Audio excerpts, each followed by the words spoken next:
Yeah. Yes, it is now. We're now live. I'm watching. You can look. I'm our I'm one watching watching. too. Are you watching yourself? Oh, we're already up to 6. All right. Seriously. So we want to say hello to anybody that's already in with us. We're going to give a couple more minutes for people to show up or tune in, and we'll be getting started. But feel free, post, let us know how you're doing, how you're holding up. If you like, how well Shania has put her makeup together, you can just post that on the thing. Yes, Hey, girl. But feel free. But yeah, I think that man, it's just been a lot going on. It's been a lot happening. A week. It's been. It feels like it's been a lot longer than a week. It does. Yeah. Sure does. super intense. Feels like a week and an hour. Yeah. Seriously. Since Sunday, I feel like it's been a couple of weeks. I got more gray hair. Is that even possible? Yeah, it was like black yesterday when we did a Zoom call. Look, all this came in last night. It all came in. Oh my gosh. Make sure You're gonna be Santa. You'll be Santa by Christmas. No kidding. I like the salt and pepper look though. I can dig it. Come on. So we got a few extra people in. We want to let you all know we're going to get started in a couple of minutes. Please feel free to post in the comments, who you are, how you're doing, how you're holding up with things. Feel free to do that. And we're going to be getting started momentarily, just giving a couple minutes for people to catch up and jump in with us as we talk about Dave's beard. I was gonna say we talking about Jay. You speaking about yourself in third person now? I always wanted a beard. Like I really wanted like the full goatee. And Yeah. I was in a private school. They wouldn't let me grow it. College. What's your excuse now? Man, nothing connects. Like nothing. It was the ugliest thing I ever saw in my life. I'm sure by now they have some kind of creams for that. I was gonna say they got the spray. You The do like spray. the barbers and you get the flyer. You put the flyer up and then you spray. I'm not doing it. No, It's you don't right. That's all I need. Like a toupee? No. A toupee beard? No. That's what they all do. No. That's what they all do. Not That's at all. right. The lace front dreads. They got the lace front dreads for you to glue it on up there. They do whole lace front beard. They absolutely do lace front beard. And I bet you your daughter can put it on for you. I'll bet you I'm not going to let her do it. Doesn't matter. She'll do it when you're sleeping. I bet you it's not going to happen. You're going to wake up like, really? No. That's the last thing I knew. If I show up at a meeting with y'all and have a lace front on, we will get nothing done. Nothing. I'll be sitting there like, is it sliding off? Like you end up and it's like. Oh my God. So you all, we'll go ahead and get started because y'all gonna quit talking about me wearing a lace front. That's just gonna stop right now. So we want to say, it can be silly for a long time. we really can. But we want to say thank you to everybody that's tuning in and even those that are going to come on with us a little later on. This is the Neo for 9 leadership team. So my name is Jay English. I'm the founder of Plain English, which is a nonprofit that really seeks to bridge the divides and to address cultural differences from a race perspective and even in diversity. And myself and my lovely wife, she had to go dark because probably my 3-year-old is doing something on the other side of the house at the moment. So she'll be back in a minute. But we're the co-founders of Neo for 9, and we have an amazing team that's here. And what we wanted to do tonight was just take some time to talk through what's been happening. It is therapeutic for us. We laugh, we talk because we really are family. But I feel like everybody's so divided. We wanted to just show that people really can come together that look very different, come from very different places, and we can have productive conversations while still having a good time, but also talking about real issues. So what I want to do at this time is just go through. I'm going to have each of these wonderful people who spent so much time on their faces tonight go through and say who they are and why you decided to become part of this movement. So I got to start with my favorite face on this screen, which is my wife. Go ahead, baby. Tell them about yourself. Well, hello, everybody. As you can see, probably on the screen, my name is Sonia. I am Jay's wife. Yes. And yes.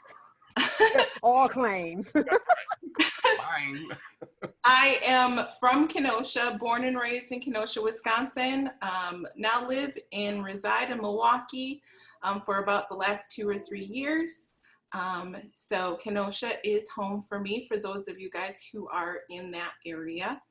And I am part of the team because Jay and I, we're just watching the news regarding George Floyd and the murder and his murder. And we were just watching and feeling like almost helpless. What can we do? How can we make a difference? What do we need to do personally? We weren't even thinking like big picture, anything like movement or anything like that. It was just, what can we do? And as we were talking, we just said, hey, maybe we just go somewhere public and kneel for the almost 9 minutes that it took for that police officer to murder George Floyd. And that just became something that balled.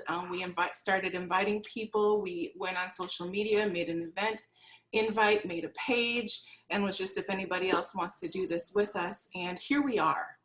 So that's why I'm part of this. It's an honor to be part of it with everybody, all of you who are watching as well. Awesome, awesome. I'm going to ask Miss Laura. Tell us a little bit about yourself. Hi, everybody. I'm Laura Hughes. I call Racine home. I've been here off and on throughout my entire life, but I also lived in Kenosha for over 5 years, so that's also home. It's really hard to see the destruction happening in places where I walk my dog, spent time with friends, prayed with people, and so that's really hard.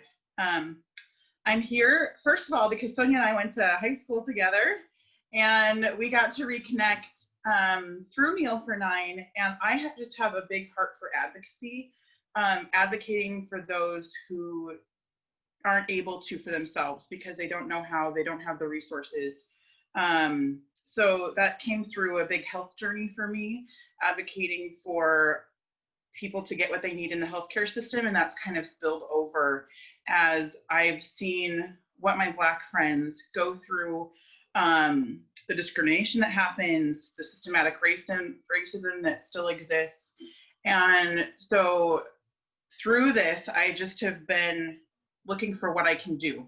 Where are the helpers? Where are the people that are doing things? And I reached out to Sonia, and it's all history now, where we just are trying to serve together and make an impact on this area that we love so much. Awesome, thank you. Miss Shania, go ahead and tell us a little bit. I'm Shania. I'm 24 years old. Jay and Sonia were my worship leaders at Journey Youth in Kenosha. I've lived in Kenosha for a while, so I've attended elementary, middle, high school, and college all in Kenosha.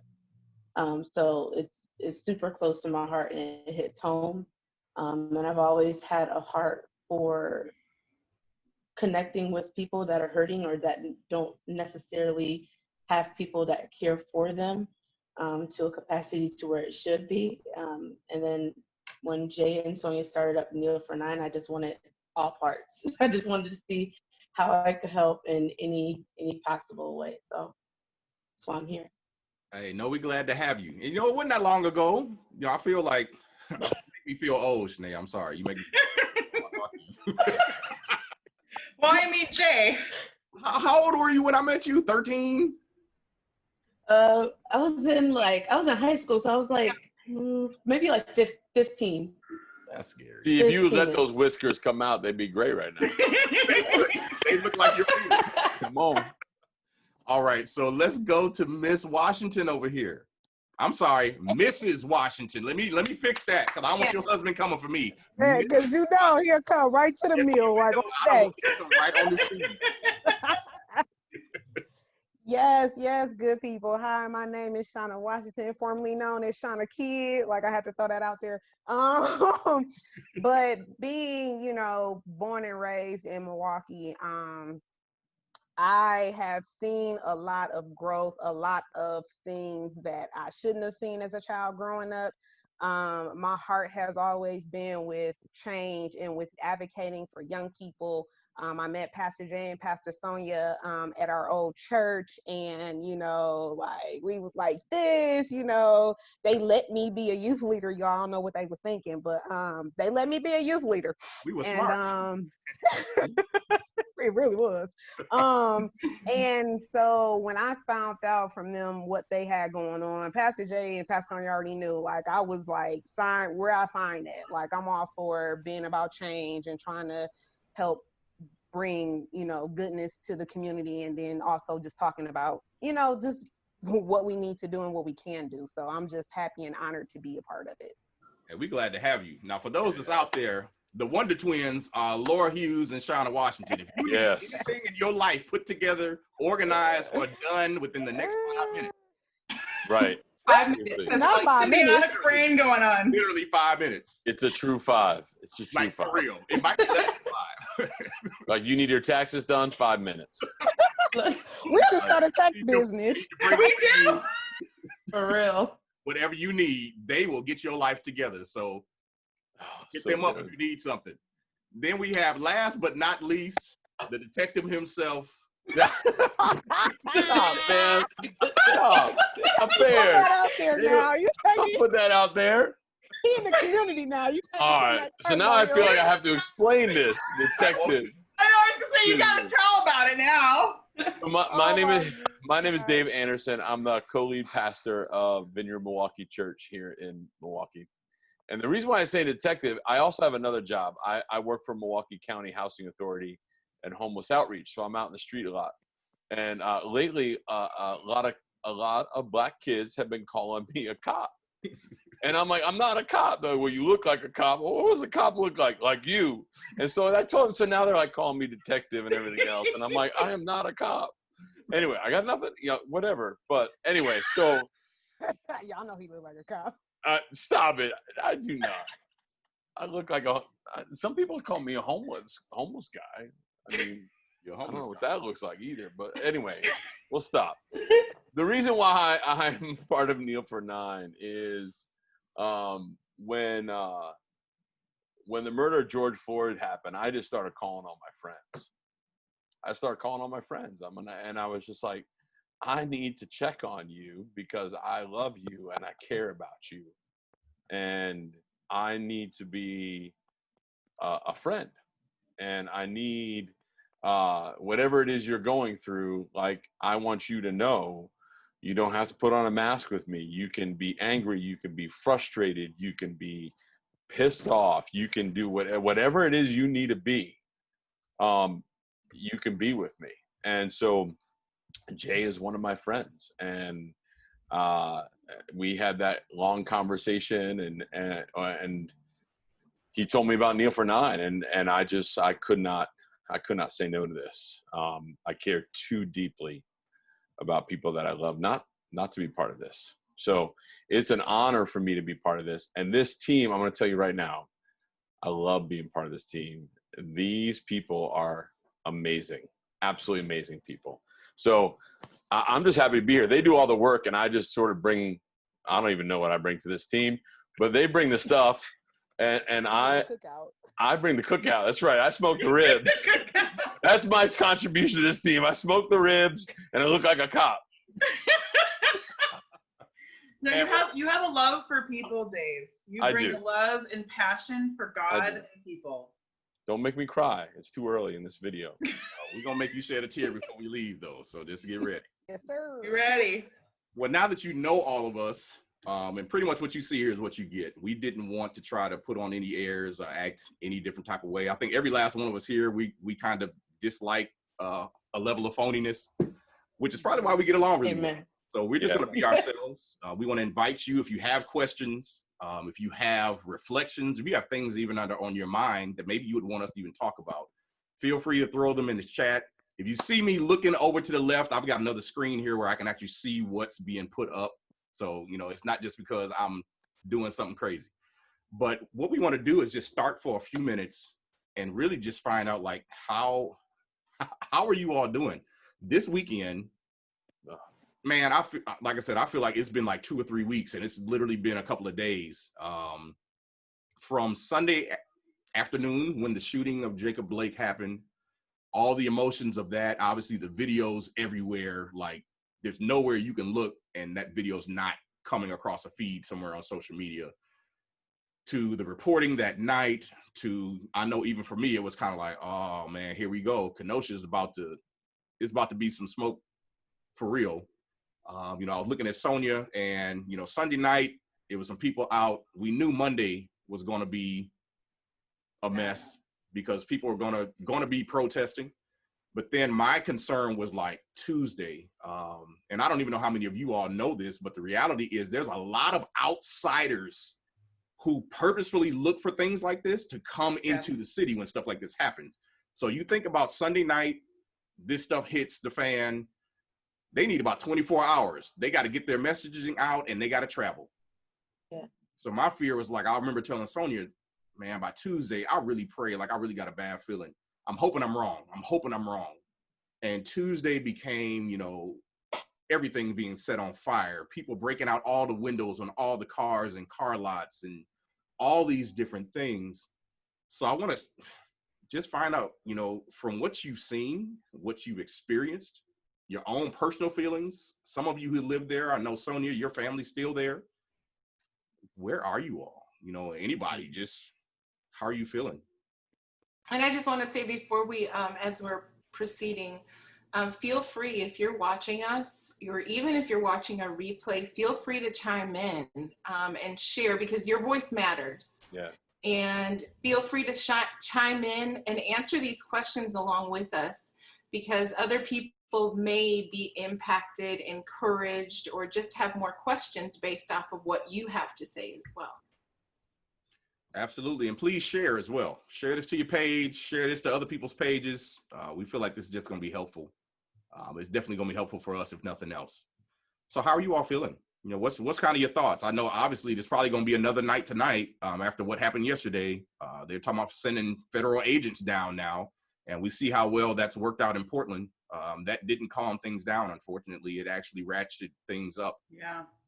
And then, to be honest with you, and then to add to it, we've got Frank Nitti on a journey to DC, Right. and all the stuff that's happened to the people on that march along the way. Somebody get shot? Like someone got shot literally last night. And there's actually been another shooting at the hotel. They went and fired off rounds in the parking lot they were staying at. Oh, so literally, this is just like there's a lot of connection to Wisconsin the last few days of stuff happening, and for me it's been hard. I got up this morning and I had some time, so I scrolled on social media, and I literally got sick. Like I just got sick. I was just not in a good place right away, and almost came to a point where I was speechless. I didn't have words anymore. So I started just texting a few friends and stuff, just checking in. But it's been a hard few days. But I mean, I don't have family in Kenosha, and I imagine, like, is your family doing well? Like, have you, like, are they in the area? Or? I have personally. I know Shania lives there as well. But personally, I have family who lives within of the Jacob Blake incident, within a half mile. Some of my family within about a half mile, and other family members live about a mile away. And then my parents live on the other side of town. So, you know, they're not far at all. I think when I first heard it, the first thing I did was ask a friend who shared it with me. I said, where is this at? You know, my first thing is wanting to find out where is the exact location, because, you know, of course you want to know, you don't really know who it is. You don't know what happened. You don't know where it is and where it is in proximity to your family or where they might be. So that's right away, me personally, that was the first thought that came to my mind. So then I turn around, once I got the location, I realized it's up the street from my sister and her husband. I need to reach out to them to see if they're okay.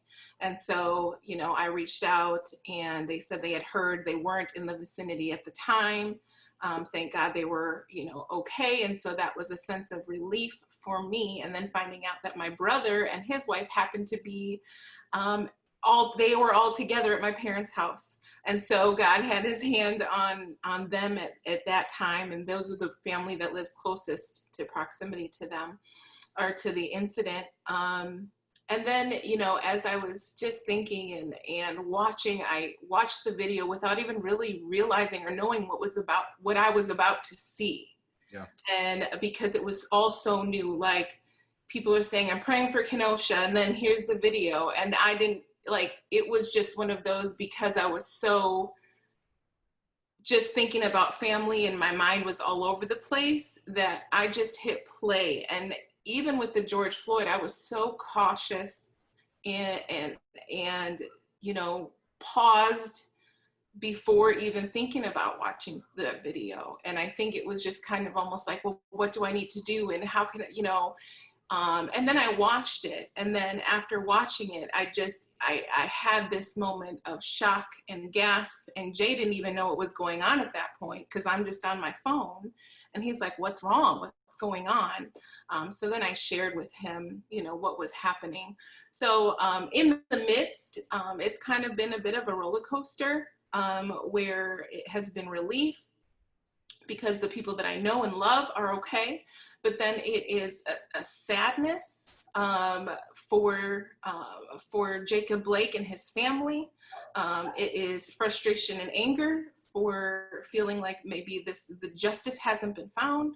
And it's a roller coaster of emotions, and even like overwhelming. You know, as I'm seeing what's happening on TV and feeling, you know, I'm watching businesses getting burned. I'm watching all of this happen, and meanwhile I'm here in Milwaukee, and my heart is breaking, literally breaking, feeling a heaviness on me. And I'm a believer, I'm a Christian, and knowing that I need to take things to Christ and that I can take things to God, but still feeling like, you know, what should I be doing? And I feeling helpless and overwhelmed. And I had a few points to where I did break down. And it was at the most random times. Like, it wasn't even like I was sitting here dwelling on it. Like, I'm in the kitchen making food, making sandwiches, you know, lunch for the family. And then all of a sudden I just have this point. And I think it's natural for all of us, you know, at different points where you're not even seeing it or feeling things coming on, that it can hit you, and to allow yourself to experience those things. Yeah, I have had a lot of concern because I have a lot of friends that live in Kenosha. My little sister, thankfully, is on vacation and she isn't there, but she is a block from where the furniture store burned down. So she would have been right in the thick of it, and so I'm really grateful that she's safe. But I have a lot of people that have been in danger, and so that's been really hard, because on one hand, I hate the rioting and I hate seeing the looting. I have so many business owners that have put their whole lives into these beautiful businesses that are downtown and that I get to enjoy on a regular basis. But at the same time, I know there's a lot of anger and there's a lot of hopelessness for a lot of people, and that is causing people to act in a pretty violent way. And so I'm kind of stuck in the middle of seeing both sides, and that is just heartbreaking, because I feel like, Sonia, what can we do? How can we make a change here? Well, I want to protect my city, because tonight, you know, there's rumors that we have got rioters coming to Racine because Kenosha's still locked down. I was stuck in the middle of cars last night from rioters for about 5 miles. I couldn't get out of them. I was in them for 5 miles, and I didn't think they were going to do anything, but it's still pretty scary knowing that these are all volatile people who their intent is to damage. And so it's, you know, it's been and experience it being so close to home. But at the same time, it's also been really beautiful to see the Kenosha community coming together, and the helpers painting and boarding and donating and bringing money. And Kenosha is a very strong city, a very close-knit community. They love their city, and so seeing them fight as much as they can has been really beautiful. And so just doing as much as we can to come alongside them has been my goal, but it's still hard because we're still in the midst of it. Wow.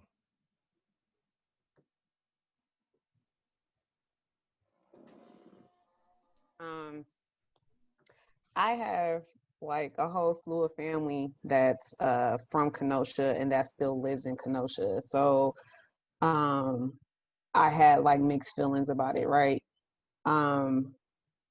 Just even watching the video, like Sonia was saying, when you don't know like what's about to happen, and then it happens, and like I literally just start bursting into tears.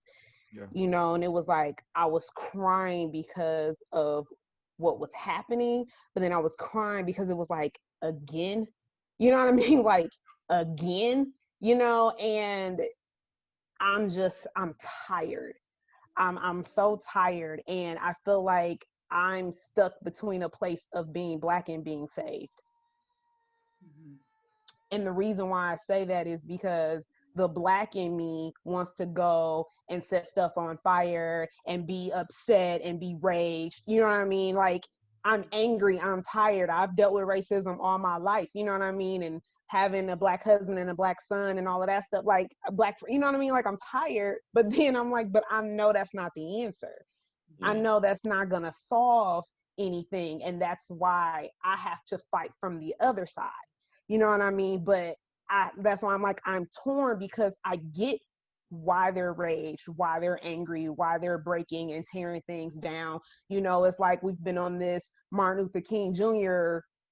vibe and nothing's been happening. So people on this Malcolm X stuff right now, like I'm, and again, I'm like, I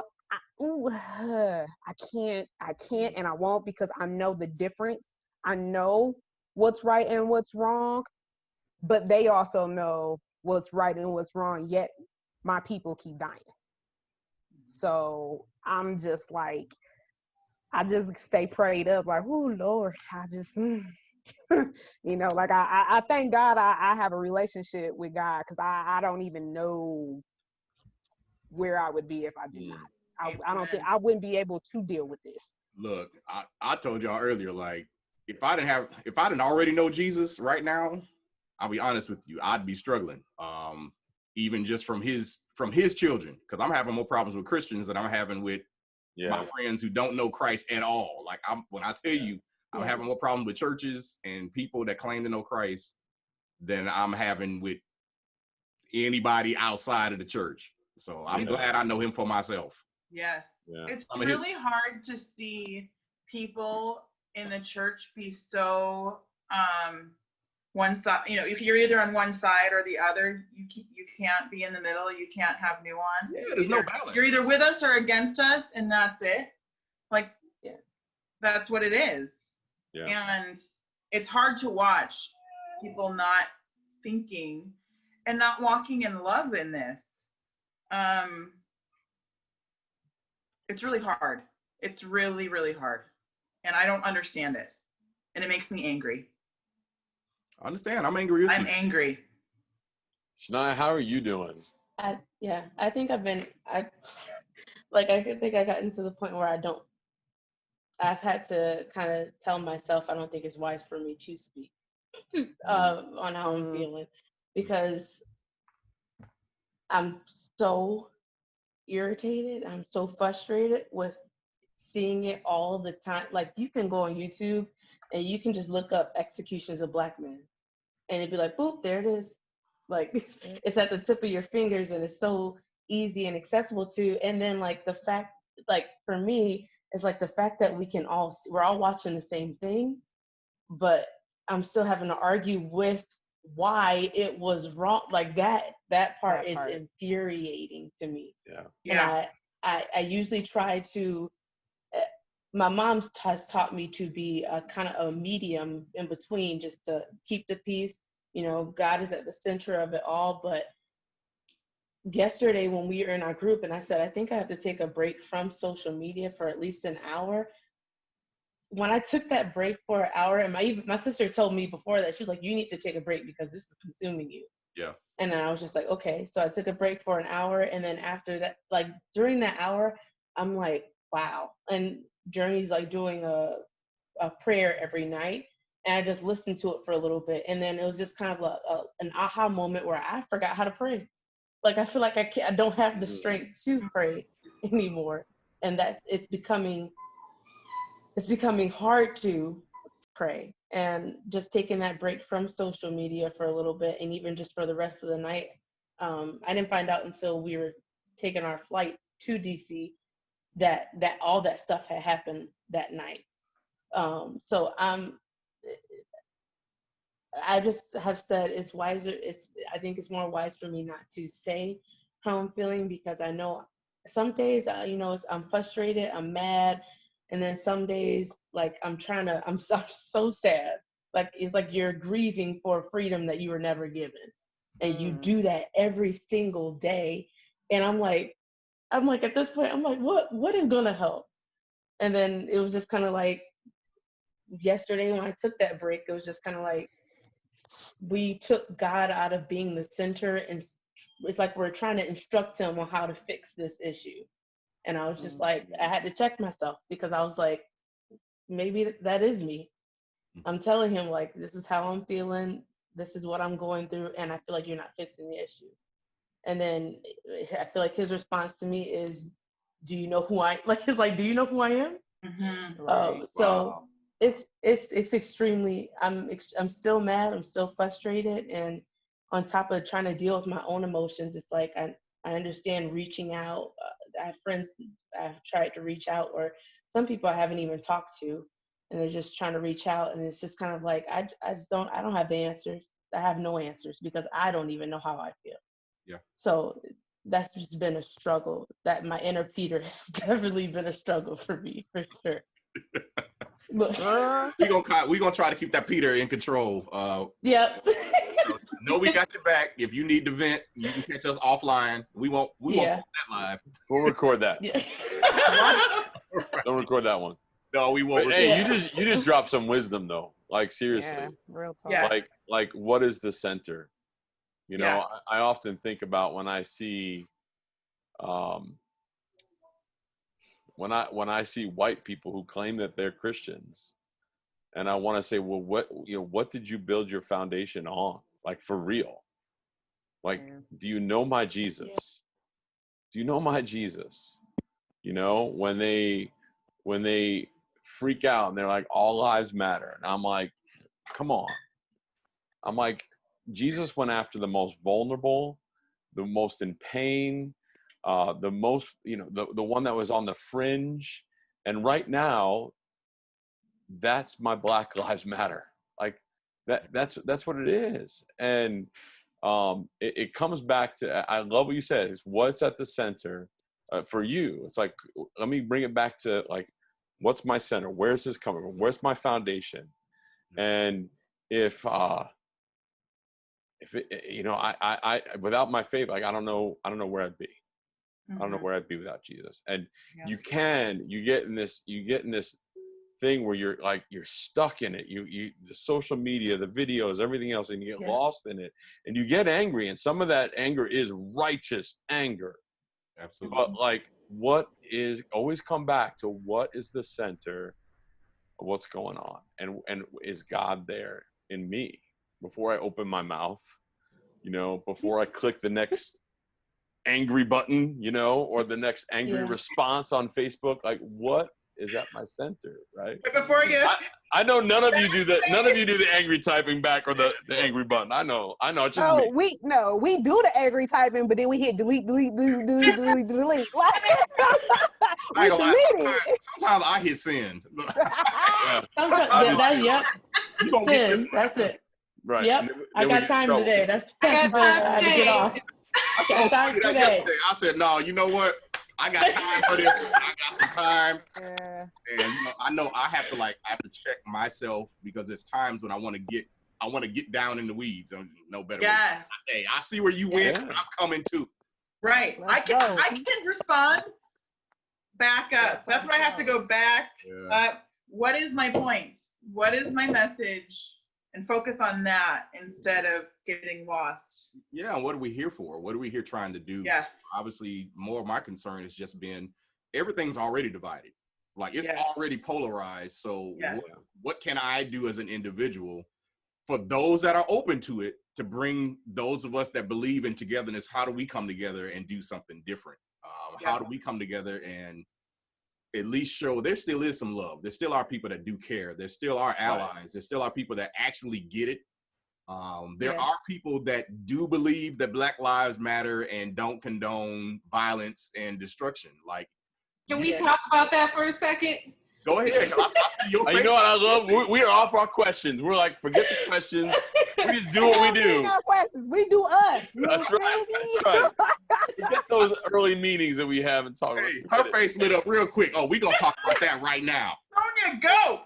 Woo. I want to pose the question because I know our audience is pretty vast, and I hope that we've got a pretty vast audience here too. Is just more of an observation and then leading to a question. The observation is that I'm finding that a lot of times that when somebody says that Black Lives Matter and they use that phrase together, or they even just say, let's think about our responses. We posted on a Kneel for 9 post the other day about just really being sensitive to where other people are at before we respond. Saying, if they say, hey, there's injustice here, well, all lives matter, blue lives matter.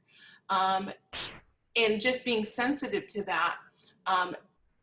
I guess my question is, or my thought is, an observation is that when somebody does say that Black lives do matter, or you're standing up against injustice, that you're automatically put together as defending and cheering on looting and fires and rioting. How do the two, why is the assumption made when someone states, and I guess I'm asking, I am also making a statement, please, to the believers that are out there, and even those who are just listening, please do not automatically make the assumption that just because we say that Black lives do matter, that we automatically condone rioting and looting and destruction. And that's kind of where I'm coming from, and what burdens me and what hurts me, and when I see people's automatic assumptions that just because we're standing up for what we feel is right, which is saying that our lives do matter, that it's almost like when we get those responses, well, all lives matter, well, blue lives matter, it's like they're hurting. People of color are hurting right now. So they're already down, and it's like kicking them while they're down. Yeah. There's already hurt there. They're already struggling. And now we're gonna kick them while they're down. Well, and the hard part is people will say, well, don't respond with emotion. Well, except this is emotional, guys. Yes, I'm already. I'm not saying be reactive. I'm not saying be super crazy and angry and shout, but this is emotional. So we have to deal with that. We can't pretend that emotions aren't existing here and pretend that there's not pain and wish that to go away when a Black man gets shot by a cop. And I know it's more complicated. I know we don't know the whole story, but there's a history of it. There's a history of it happening. And so, of course, it's going to cause pain. You're hitting a bruise on someone. There's already pain there, and you're exacerbating. It got exacerbated. I think one thing frustrating people don't see that. One thing that I see is such a difference between, let's just say, black and white people, for example. I think for Caucasians, it's easier to put things in an independent box. What that happened to that person, they made X decision, that was the result. that doesn't affect me. That's not my life. And, you know, from some people I've talked to, friends and some family, they've been like, you know, hey, I was kind of raised that way. That's kind of just how I look at life. And I've heard that so many times. And I really do believe that the other side of it is for us as African Americans, like, it's understanding that when something happens to one Black person, we all actually feel that. Because in our minds, that could have been me, that could have been my father, that could have been my brother, that could have been my friend. Like, instantly, when I hear something crazy happening on a street or a block where I know people, my first thought is, who was it? And then to see, you know, for example, the video with Jacob Blake, it was like, you feel like that could have been you. George Floyd, I feel like that could have been me. And I mean, that's normal for us. We actually get embarrassed when another Black person does something that's embarrassing. We feel that. Like, I feel my blood pressure go up. We get mad when we see someone else getting treated a certain way who happens to be Black. And I don't know if this is a cultural thing that just is how God made us. I don't know if it's just from the years of stuff that's happened. I can't explain it to you, but there is a big difference for us where when we see something like that happen, we instantly go to, that could have been me, and we feel that anger deeply. We feel that hurt deeply.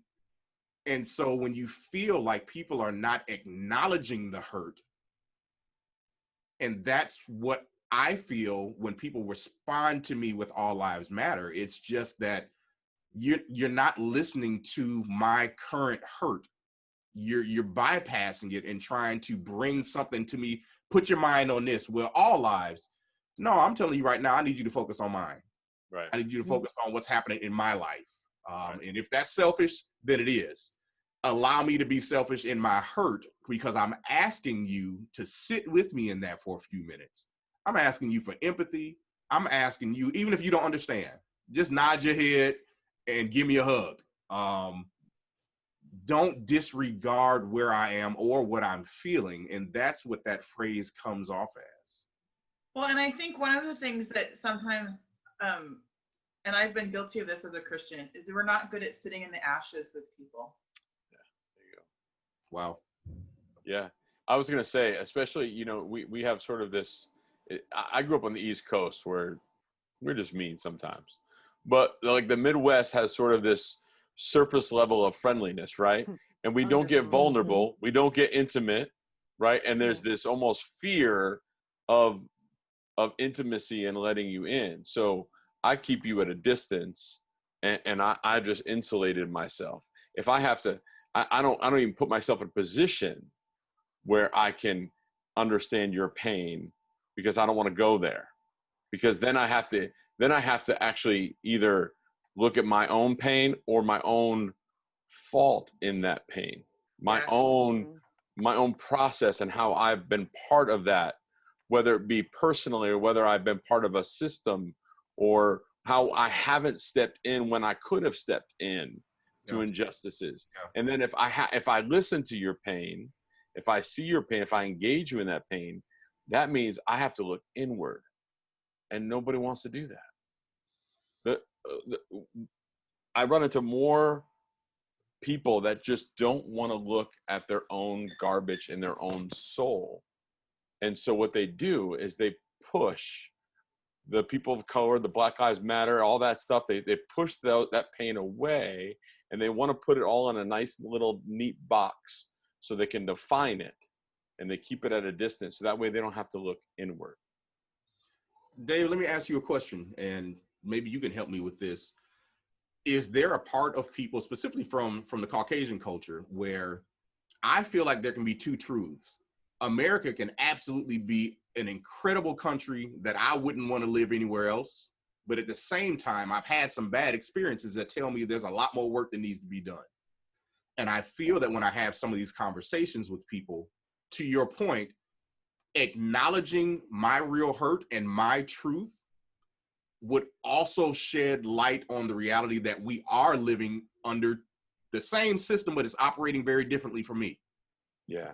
Well, where people will feel a certain way about that, where, you know, well, I'm doing this and I'm doing that, you can do the same thing. And I'm saying, man, you don't even understand the stuff that I battle and deal with on a daily basis just to be here to try to stay equal with you.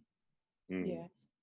Yeah, I think for me, when I reflect on that, a couple things that come to mind right away is that, one, I think, we believe that even some people who are starting to be enlightened a little bit, but say, oh, well, the system's broken. I hear that a lot. The system's broken. The system's not broken. Facts. The system is actually doing what it was created to do. Working real well. Right? I mean, it was already, the system when it was created already dehumanized people of color. Yes. Made them less human, right? The system is working the way it was written. And so and then you add in this sort of, and I'm speaking of sort of my Caucasian Christians, that are bogged down by religion, and they believe God and country, right? God and country, God and country, God and country. There's an exceptionalism.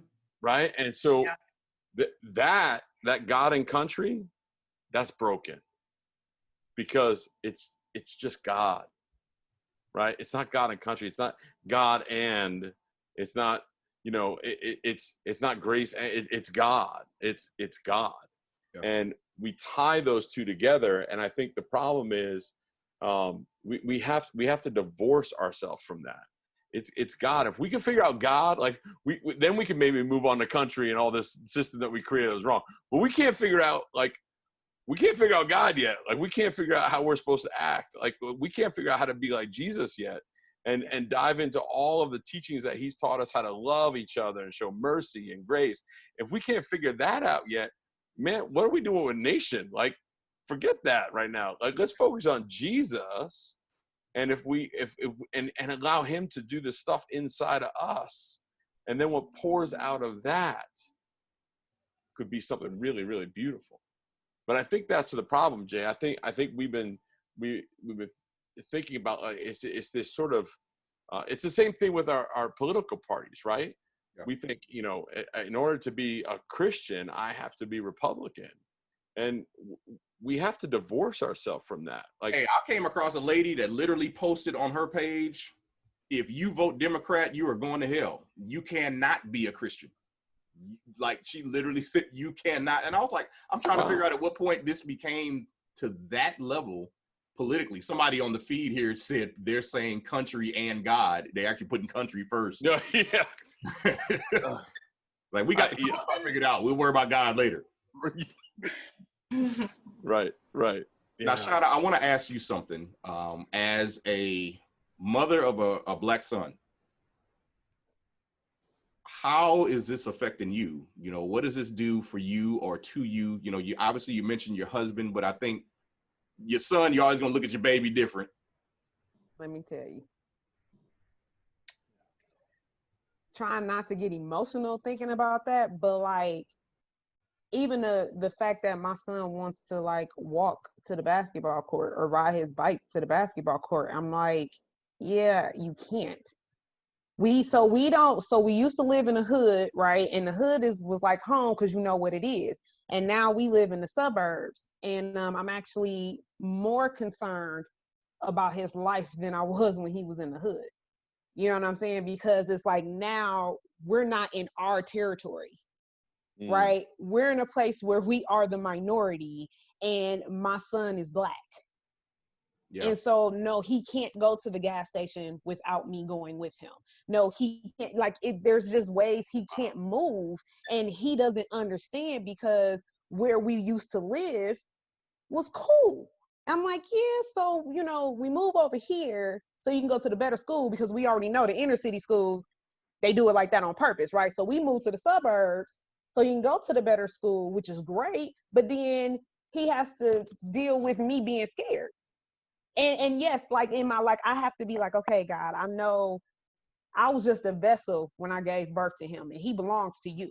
So I have to continuously pray over my son when he walks out the door. But I don't like the fact that I had to teach my son, look, what do you have to do when you get pulled over? Or what do you do if you are walking out of a building and like a police officer stops you? I told him, I said, I do not care if they are wrong, if they lying. You shut your mouth. because I can deal with you coming home and having a fight for you. I cannot deal with you burying you. I can't help you if you're dead. And the fact that I've had him that since he was 5, Yeah. is Wow. sad. And so I live like he want to go to college. I'm like, the fear of what could happen to him. I want to keep him in a bubble, but I know that's not healthy. So I literally every day live with the fear, like, what if? Because like he rides his bike to school, because like I was like, I gotta be at work, he gotta go to school. I'm like, text me as soon as you get to school. If he don't text me, I'm calling the school. Yeah. To make sure he's actually there. I'm not worried about him getting hit by a car. I'm worried about him being harassed by the police. Just being honest, because he's Black. He's a 4.0 student, ain't never got no trouble, but they don't know that. Yeah. He Black, it wouldn't matter. He could have, and I'm like, you can't even don't even have your headphones on, because if they talk to you, you need to make sure you're listening to them. Yes, sir. Yes, ma'am. Just like, I don't care what they accuse you of. I can bail you out. And it just the thought of that every single day, I've had that fear. The moment I knew I was having a son, fear overcame me. Wow. The moment I knew, because at least with a daughter, I'm Black, we deal with what we deal with, but it ain't nothing like what a Black man go through. Like, I'm gonna be honest, he came out light skinned. I was like, okay, we halfway there. Like, I'm gonna be honest, I was happy he was light skinned. Yeah. I was like, he can pass. Tell me your daddy white. I don't care, but like, you know what I'm saying? Just being all the way real with y'all. I don't think Daddy's gonna like that. No, I don't really He care. won't Like, I'm just like, I'm just saying. we talking about his life right now, but you get what I'm saying? Like, I know. it was that deep for me. Yes, Him right. being a boy scared me, but him coming out light skinned was like, okay, I might have a chance. No, you cannot wear a hoodie. You cannot wear a hoodie. No, I won't buy you hoodies, because I don't want you to get shot because you walking from the gas station with Skittles. And if I can say something, because I'm hearing you talk, and I sit and I go, and Jay and I have had this conversation. You're amazing, because the exhaustion just in your mind alone for you, just to think about all the things that you have to think about to survive in this world that you're in. And then as a mom, that just is multiplied by I don't even know how much. Yeah. And I'm just like, I hear those stories, and I like the exhaustion alone. Like, I know Jay has talked about, like, where do I park my car? I never think about where do I park my car. I hear your story, and it kills me. I mean, but you amaze me. But you shouldn't have to do all that. Yeah. It shouldn't be that way. Yeah. And that's the reality that many of us, my mother was like that with me. Many of the same conversations, same type of stuff. It wasn't until I got older, like literally 20s, late 20s, even early 30s, that I started realizing the stress my mother was probably under with a lot of the conversations she would have. I grew up in Waukegan, Illinois. Back in the day, there were certain parts of Lake County that she would tell me, when it get dark, don't go through there. Like, whatever you got to do, don't go through that. Don't go through there. Go around. If you're going to be late, I'd rather you be late than you go through there and something happens to you. There were things with the Klan that were still happening in Illinois, in areas not far away from where I lived. And it was known, at least in the Black communities, like we know, and we tell each other, like, hey, certain time, don't go over there. Don't get caught over there. Like, I know y'all going to kick it over there. When that sun start hitting, get up and get out of there. Facts. If you get pulled over, we would have the conversation of, I would drive to college. So I went to Eastern Illinois University down in Charleston. And she would tell me, if a police officer tries to pull you over out there and you're by yourself, you drive until you get to somewhere where people are. And then you pull over. Now, the reality is I can be looked at as I'm trying to run. She was like, I'd rather you have the perception of trying to run, and they at least catch you where people are rather than they catch you out there in one of those cornfields by yourself. These are like real conversations. And as a teenager, I'm gonna be honest with y'all, man, as a teenager, that's scary. Then when you do have those red and blue lights pulled up behind you, you feel a certain type of way. Because you know, in your mind, and not just in your mind, based on what you've seen and experienced, I am one bad police officer away. And that's why we keep harping on this whole idea of there's some bad ones. And people are like, yeah, but most of them are good. You don't understand. I only got to meet one bad one. Right. It's all it takes is one. I only got to meet one. Like, I get one time to have the wrong one.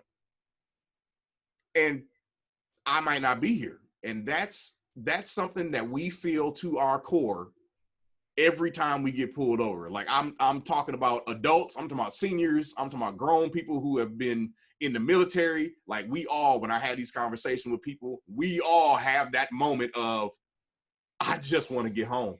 I just want to go home. And so, I mean, you know, just chiming in here, it really is when you have Black people sharing their stories, or when you have Black people saying, hey, there's injustice, and then to be corrected. Well, that's not, you know, that is mind-boggling to me, because we have people who are talking about firsthand experience, not just one typically, not just two typically, multiple. Each person has had multiple incidences. Yes. And when you get to that point, it's more than a coincidence. It's more than a fluke. It's more than just a, you know, once in a while thing. Well, I'm sorry you got the bad one, or I'm sorry that your experience was this, but that doesn't really happen. It's just, you know, I'm sorry that it happened to you. And that it's to me, it is so frustrating when I feel those kind of attitudes and hearts behind responses. I think people look at it and they feel like you must have done something. It's almost like there's just this point blank, that's not how it is. So you must have done something. What you do? Yeah, there's no way in the world that happened to you without you having done something. And my thing is, I know that's how that works in your community. Yeah. And I'm happy for you that it does, but I'm telling you that when you go to different communities, it's treated very differently. You know, and I'm telling you what I know. I'm telling you what I've experienced. I'm telling you what I've lived. They right now, your block looking. They looking for something. And some of them poke at you to try to get you to do something so they can arrest you. Right. So they have a reason to give you a charge. And that's what makes you madder than you already were. Is like, I know you're trying to bait me, trying to get me to do something. And now in that moment, I have to be the better one. Again, it comes back to us. It's on us. I've got to be the big one. I've got to suck up my emotions. I've got to stay in control. I've got to make sure no matter what he does, no matter what he says, don't take the bait. Don't make sudden movements. Don't lose your cool. Make it home. And the crazy part, after I go through all them emotions, now I got to go to work and deal with still doing my job, still being presentable, still having a good attitude, still keeping my responsibilities in check so I don't lose my job. And people don't get, man, yes, it's tiring. Yes. I got to go be civil. Takes a lot of energy to be Black. It do. Yeah. It should be a degree. People realize it. They don't realize it. And I didn't realize it until I had a Black boyfriend and saw that he kept his car perfectly clean, so that if he happened to get pulled over, there was no reason to search it. Perfectly clean. And we got pulled over for no reason, and the cop asked me if I'm okay. Wow. Yeah. Yeah, because I'm just sitting next to my boyfriend. Thanks. Yeah, because you on the other side of the tracks. I told you that earlier. Yep. You on the other side of the tracks now, honey. Welcome. Thanks. Good company, but it's I don't people in And I understand. I hadn't experienced it, so I didn't know. I still listened to stories though and had empathy. That's what's hard to understand is the people who don't have empathy. But it's real. It is real. And the amount of effort that people have to go through to protect themselves when I just get to go and drive around with my messy car and get pulled over and don't get a ticket. Like, hey, Laura, I'm going to tell you one that'll really get you is when I talk to my white friends and they're like, if a police officer asks you to search your car, what do you have to hide? What's the problem? Like, you must be hiding something if you want them to search it. And I'm like, in my community, there are police officers that put stuff in your car. Look what I found out of my That's pocket. they found stuff. Like, car. So there's nothing there. yes, Yeah. I had an officer ask, would you mind if I search your car? Oh, yes, I do mind. And no, you cannot. No, What happened to our right? no, you cannot. What happened to your rights as a person to not have not have unreasonable search and seizure? Come on. Yes, and I make sure I repeat that. No, All if you don't have rights a were warrant- banned. if you don't have a warrant to search my vehicle, you cannot search my vehicle, sir.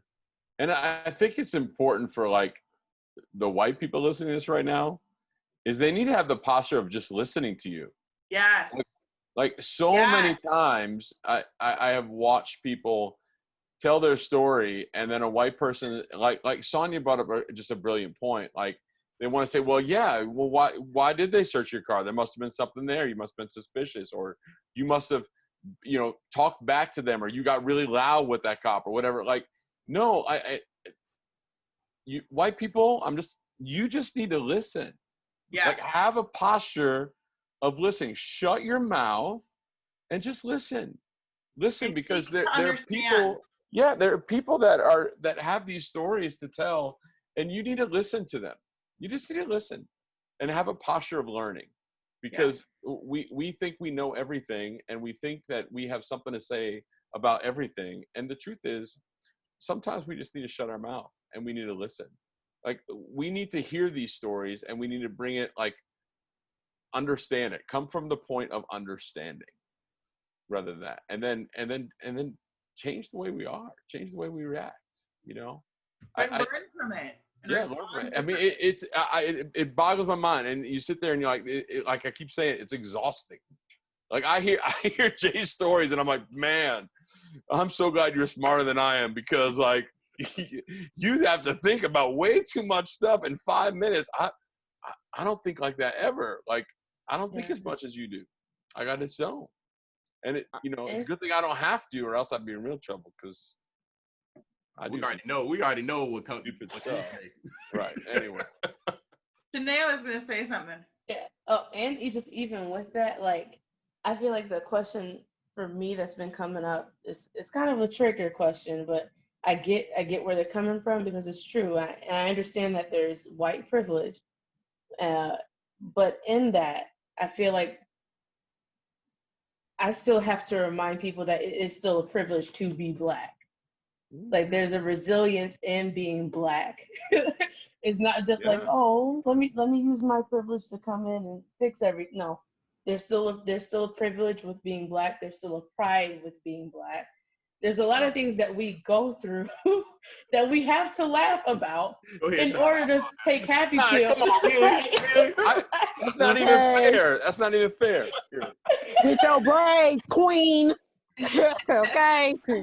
It takes a lot of effort for other people. You feel me? And it does. There are traumatic events and traumatic experiences that we go through, and you cry about it. I scream about it in the moment and after the moment. And then later on, like me and my sister, later on, sometimes we just have to laugh. Yeah. Like, you have to laugh about it in order to keep from crying, in order to have this prescription, take this prescription and make you feel this way. You have to laugh to keep from crying. So although there is white privilege, there still is a privilege in being Black. There's a strong privilege in being Black. And that's what I feel like that's what the message is coming across, that we're trying to show everyone, that we have a privilege in being Black. We're equal.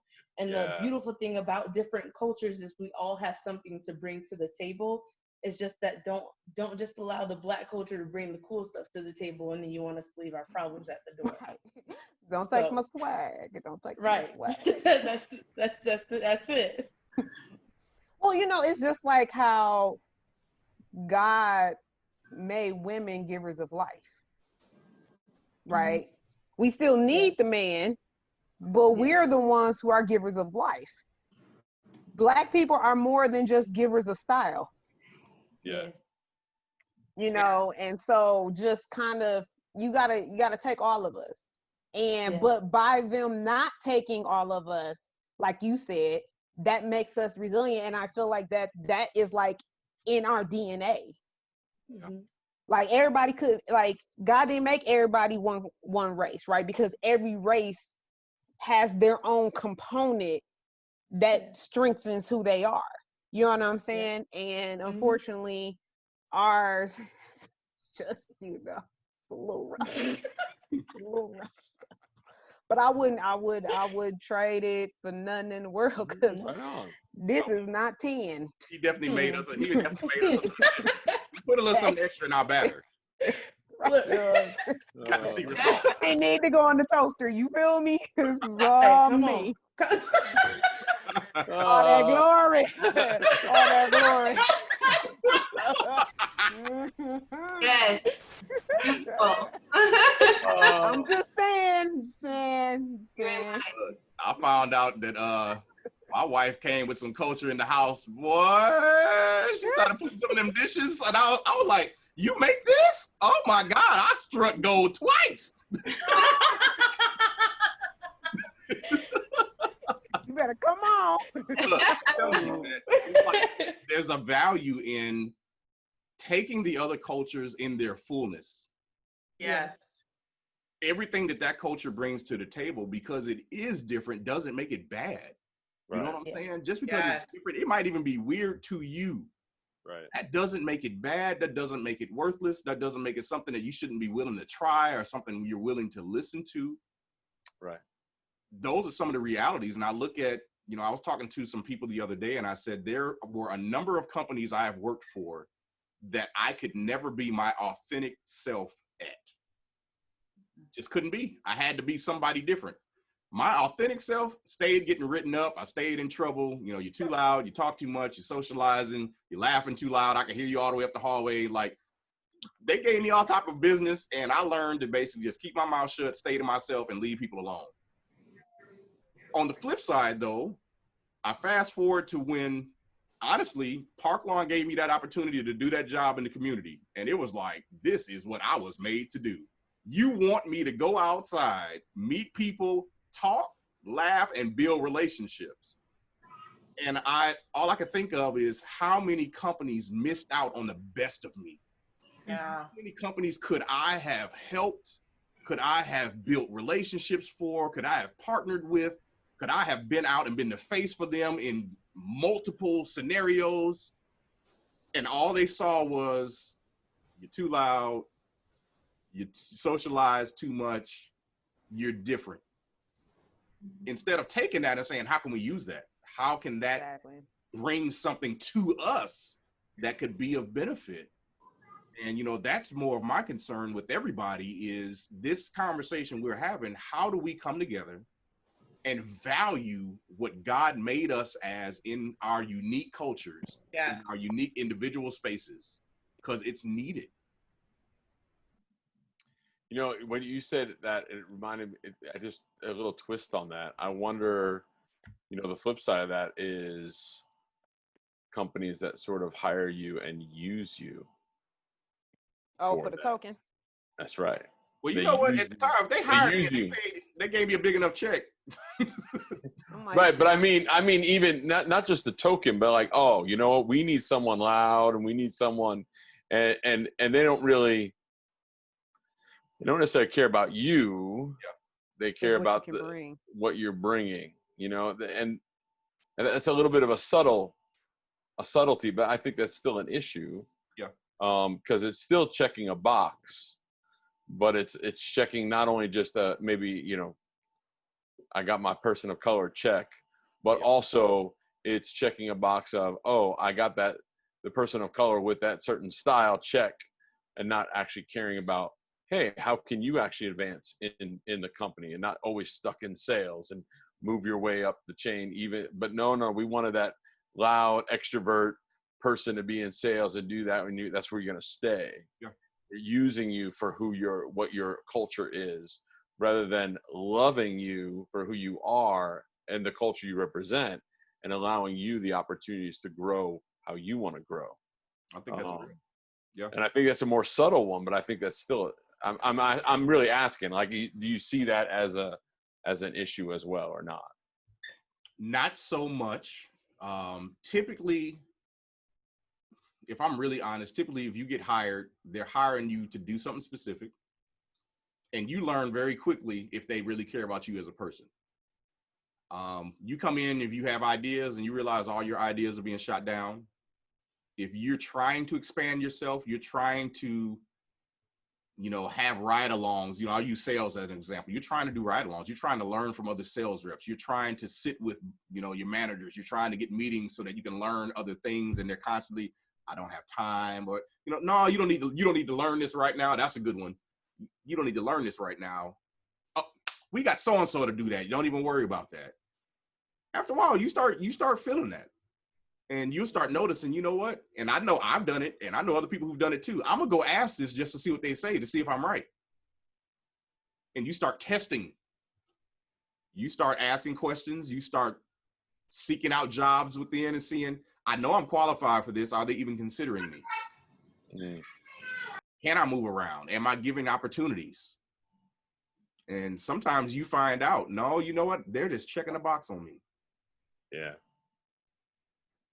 I'm going to be honest, it's only been 2 companies where I know that wasn't the case. And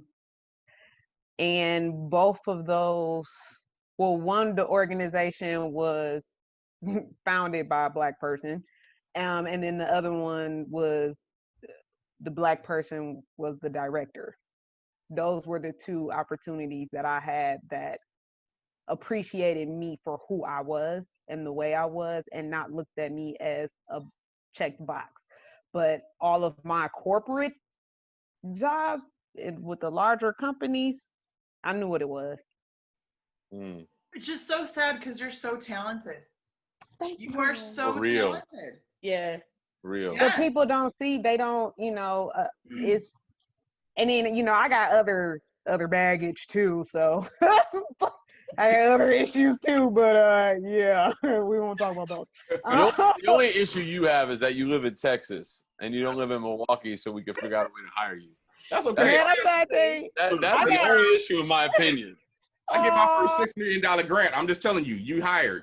No, we're gonna fight. We're gonna fight over her. I'm gonna tell you right now. I will wrestle you. Tell y'all, I'm doing work for somebody in Atlanta. My location don't mean nothing. I'm that cold out here. No, because I have bigger plans for you. Like I got bigger plans. Jesus, Yeah, come on. You need to be in this city. I have for you. That's right. To put my life together. That's right. You can't do what I want you to do on Zoom. Like, You let me know when you need me there. You're gonna be in the street. You're gonna be in the street with me. Oh man, yeah. That's me. Come on. Yeah, that's me all day. Well, you all, it is 8:10. That went fast. I know. And we I don't think we went over one question that we were. We went over the first question. I think the answer to the other ones were brought up without specifically being mentioned. They were discussed. Sure. Yeah. So I want to give you all, is there anything, just last, if you got 30 seconds to say something to the people that are listening or that will watch, what would you want them to know?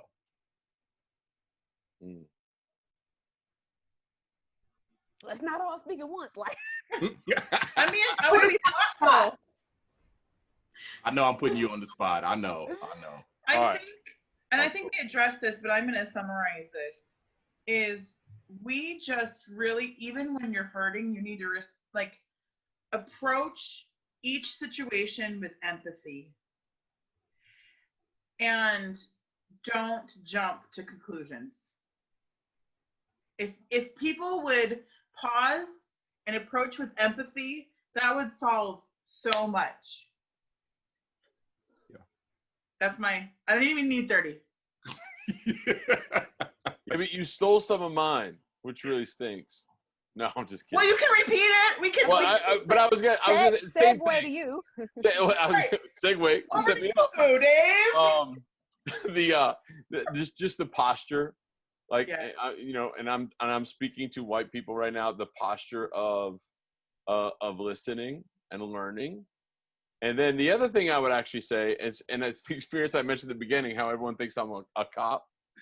Like I've actually, in the last 3 days, because if you're not from Milwaukee and you're listening to this, Milwaukee is an extremely segregated city. And so I work in areas where it is an all Black neighborhood. And I often will get looks and people will flip me off and they think that I am the enemy.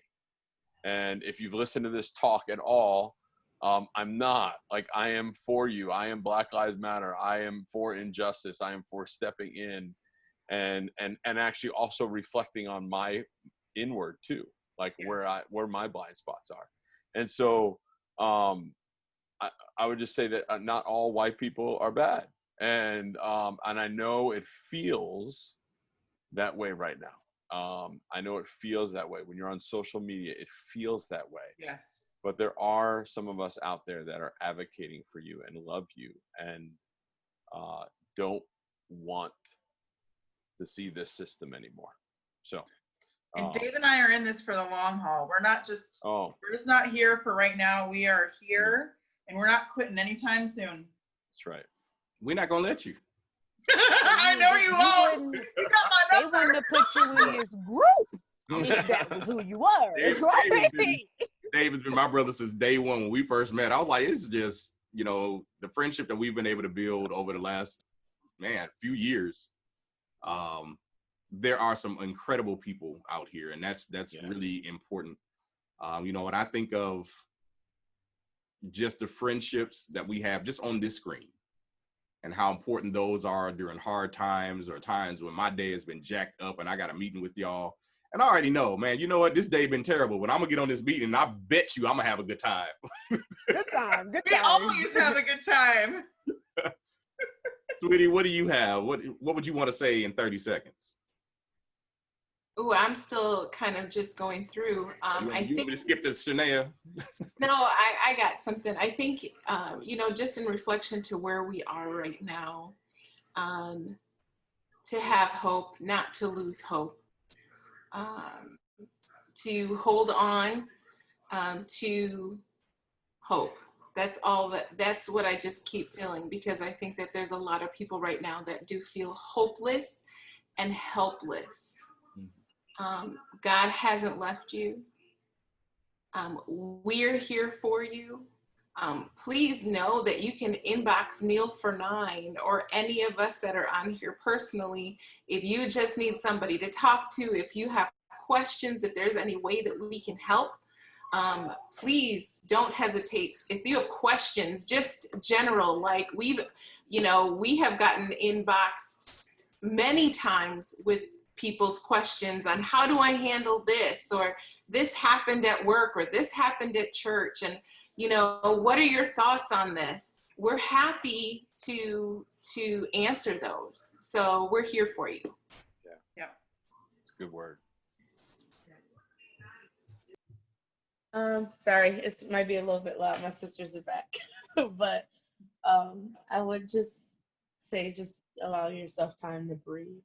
Yeah. Because my theory before was, I was just like, no, I'm not gonna take no break from social media because I can't take a break from being Black, and I got something to say. So I was like, I got time today. So I was going on statuses. I was just going back and forth. But after a while, just being Black is extremely tiring. So adding that on is not something that you do have to add on. So give yourself room to breathe. And I would just say for white friends that are reaching out, just allow us time to breathe without the questions. And so sometimes we'll just even out the thoughts, just give us the prayers, and that's all we need at that moment, because it is extremely overwhelming already trying to cope with your feelings, and then on top of that trying to answer questions and trying to map out everything right now. So that's my 30. It's good. That's awesome. That's good. supposed to come behind that? Yeah, Shauna, you got to go ahead and bring it up. Right, I gotta Oh. come behind all that Yeah, greatness. come on, bring the Shanana glory now. Yes, Lord, yes, Lord. It's funny because I actually do have a scripture for the people. Yes. Come on, evangelist. Oh, come on, yes. come on. Yes. No, but seriously though, I think it's really important that during this time, especially for the believers, right, to stay in your word, because that's what's gonna get you through, you Yeah. know. And scrolling on Facebook and all that stuff all the time, like we all have to take that mental break, because I mean, some of us are already dealing with that life on a daily basis. So then to see other people dealing with it too is just not healthy for us. And we have to do a mental check. You know what I mean? You have to do some self-care in the midst of all of this before you can even put boots on the ground. Just being honest, because you want to be in a good place. You know, you want your heart in the right place when you're out in the community, when you're interacting with people, or even before you reach out to people, you know, white people reaching out to people of color and vice versa. Just make sure that we're doing things with a pure heart, because sometimes it can definitely come off the wrong way, and we want to be just mindful of that. But in 1 Corinthians 16, 13 and 14, I think it is, it's to be on guard. Stand firm in the faith. Be courageous. Be strong. Do everything in love. Yes. In love, Gosh. y'all. In love. If you doing in love, can't go wrong. If your heart right, Right. if your heart is right, even if you're not a believer, your heart, you know what's right and wrong in your heart. That's where it makes the difference. If your heart ain't right, get your heart right. And then you'll be able to see right and wrong, and all of the ignorance and the blindness. That'll start to fade away when you really look into your heart. So we all need to work on our heart, regardless on the color of our skin, because we all have our faults in a lot of things that's happening in the world right now. Just being all the way real, and that's coming from a Black woman. All the way real, we all play a part in it. And so I think we all need to like really dig deep in our hearts and really evaluate that. And like I said, especially for those believers, like you need to get back in your word, because we know what it says in that word. Amen. So Amen. A lot of wisdom in that little last minute, like whatever that was. Yes, it was. Serious. Power Like, pack. serious. Man. You brought it. The best stuff is always at the end. dang, no sway. We call that parking lot conversations, right? Right. You meet up with someone, you had a good conversation, then you get to the parking lot, like, man, where was that the last hour? That was so good. This was good, guys. Yeah, This Yeah. is definitely great. was. Something that I want to make sure that everyone that's out there that knows, and you may not be aware of this because obviously we can't trust everything the media puts out. We can't trust it just because they show it, it's true, or just because they don't show it, that it's not true. There's a misperception about the Black community that we don't care and that we're not out here doing work. And I just want to be the first to tell you, there are so many people who are doing things daily, that are out here putting their lives on the line, that are working through violence prevention programs and nonprofits. There are activists, there are all types of things that are going on within our community. And I promise you, you'll never see us on the news. You'll never see those people on the news. You hardly ever hear about them. All they show you is Black on Black crime. And I get people saying that, you know, well, where's all the outrage in the Black community? Man, if you only knew the outrage that's there when there is a death, the outrage that's there when a family is hurting, but not just the outrage, how people come together around those people. The people who put their money up, that don't really have it, the people that cook, the people that love, the people that show up, the groups and organizations that are throughout the community, that when somebody has a problem, they come together and say, how can we fix this for this person? Not because they even know them, just because, like Shauna said, it's just love. Yeah. And the media doesn't show you that. They don't give you that story. They don't show you the vigils. They don't show you the outreaches. They don't show you the incredible outpouring. They don't show you here in Milwaukee, even the 414 Life group that goes out and is literally in the middle of violent situations to diffuse this stuff before it becomes issues. I just want you all to know that. I want you all to know that we here with Kneel for 9, this is who we are. Like, we didn't hide nothing. We didn't pull any punches. This is who we are. This is what we do. We love people. We love justice. We love God. We love each other. And we want you to know, honestly, we love you. And if you need us, we're here.